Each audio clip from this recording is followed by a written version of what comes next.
Welcome back mga kaaltab. Ito na naman po ang inyong lingkod, si Mr. Destiny. Well, trending po itong video na to. Na kung saan mga po iparirinig ko po sa inyo na kakaiba kasi dito, kumbaga sinabi ni Yorme na may magagalit sa iyo mamayang gabi. Well, para mas maganda at klaro, pakinggan po natin. Parang may magagaling sa ibang yan. Kaya kasi may lipstick. May lipstick ka? I'm sweating. Siyempre hindi. Kasi siyempre minsan lang namin po kayo makita. At siyempre, magagaling siya. Parang may magagaling sa ibang yan. Kaya kasi may lipstick. May lipstick ka? I'm sweating. Siyempre hindi. Kasi siyempre minsan lang namin po kayo makita. Dun sa video mga kaaldab, bakit nga po ba kailangan magpaliwanag ni Arden? Bakit kailangan sabihin niya na wala namang magagalit, di po ba? Hindi mo na kailangan pang kumbaga magpaliwanag. Bakit hindi mo na kailangan pang explain, di po ba? Kung bakit ka may lipstick. Siyempre may mga artista na o may mga fans na humahalik. Pero doon parang sensitibo naman si Alden Richards, di po ba? Sasabihin natin, ikaw naman Mr. Destiny, madali ka namang mapaniwala.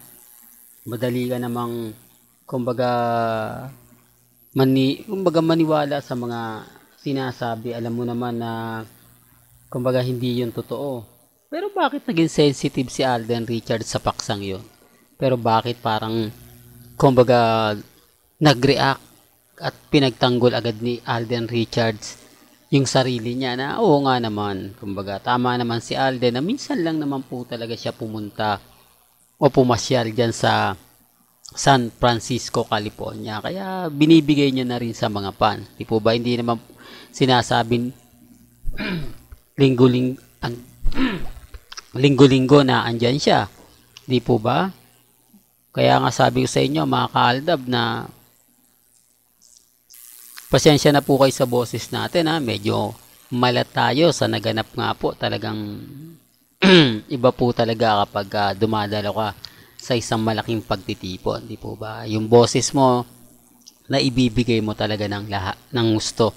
Kaya pasensya na po kayo sa boses ni Mr. Destiny ha. Baka may mambash na naman po dyan.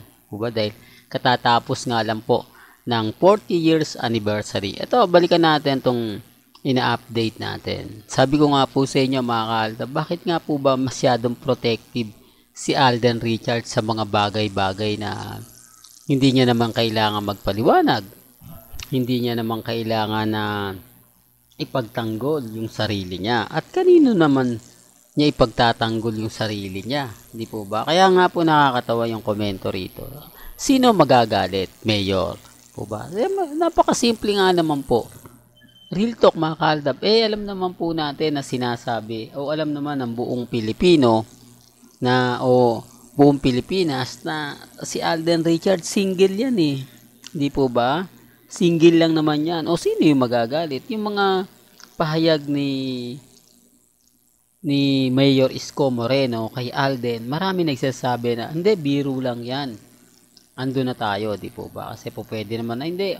Alam nyo naman po si Mayor Yorme kumbaga magaling magbiro yan. O andun na tayo. Sige, andun yung point na binibiro lang po si Alden Richards. Pero ang tanong, bakit naging sensitibo naman si Alden Richards sa bagay-bagay na ganyan?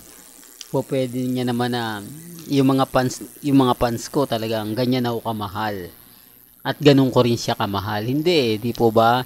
Yung sagot ni Alden Richards na kumbaga kakaiba. Kakaiba para sa akin ha. Baka sabihin na naman ng iba. Hindi, ginahaluan mo lang kasi Mr. Destiny ng mga yung ganto ganyan para makuha mo yung gusto mong gawing content.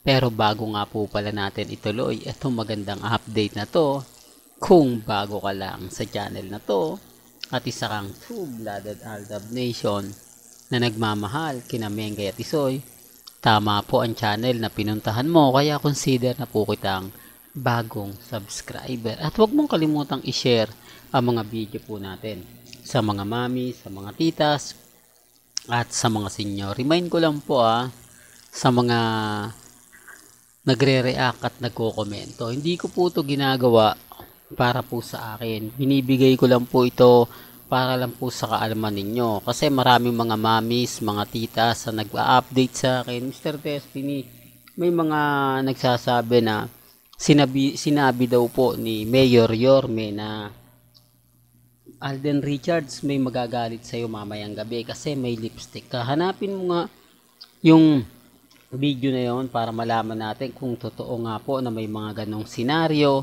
o sinabi si Mayor Yorme at anong naging reaksyon naman ni Alden Richards. Po ba? At least dalawa po yung nakita ninyo. Di po ba? Yung reaksyon ni Alden Richards. Pero yung pinaka punto ron yung reaksyon ni Alden. Kasi sasabihin nga po talaga nila na biro lang naman po talaga yon kay Mayor o biro lang po yon ni Mayor kay Alden Richards na alam naman natin na single siya. Pero bakit si Alden Richards naging demanding? Bakit parang sensitibo siya sa bagay na yun na po pwede naman niyang kumbaga iba yung isagot niya doon sa mga pinaliwanag niya, di po ba? Pero wala pong pilitan may kanya-kanya po tayong opinyon at pananaw. Although sinasabi ng iba, bakit hindi mo i-update Mr. Destiny yung mga naganap sa McDo ni Mengay ngayong anniversary na andun si Congressman Arjo? Well, may kanya-kanya po tayong opinyon sa bagay na ganyan. Di po ba? Sabi ko nga po sa inyo, naiimbitahan lang naman po si Congressman. At pansin nyo naman po, iba yung sasakyan ni Maine at iba po yung sasakyan ni Congressman.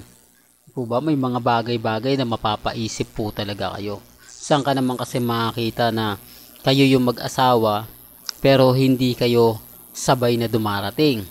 Hindi kayo sa isang sasakyan lang. Although sabihin natin, marami silang sasakyan. Common sense na lang po, di po ba? Di doon ka na lang sa isa. Wala naman pong po ba? Dalawa kayo dun sa kotse, isang bodyguard tsaka isang driver. Kaya nga sabi ko sa inyo, may mga bagay-bagay nga po na mahirap nga po talagang ipaliwanag. Lalong-lalo na nga po kapag R-Main at main fanatics nga po ang nagre-react. Katakot-takot nga po ng pambabash ngayon ang inaabot ni Mr. Destiny dahil nga po sa mga naganap at nangyari. Kaya nga po hindi ko na yan pinapansin. Sabi ko nga po sa mga Aldab fans, kampante lang po kayo. Maging relax. Hayaan nyo lang po sila. Nasa atin pa rin po ang tagumpay. Di po ba? Malay nyo bukas sa Makalawa. Well, hanggang dito na lang po ang ating latest updates. Kaya kung gusto nyo pa po ng pinaka-latest at sariwang update, abay tumutok lang po kayo dito po sa channel ni Mr. Destiny para updated po kayo sa mga latest at sa mga bagong video po na ilalabas po natin. Maya-maya lang. Hanggang sa muli, salamat po sa panonood at pakikinig.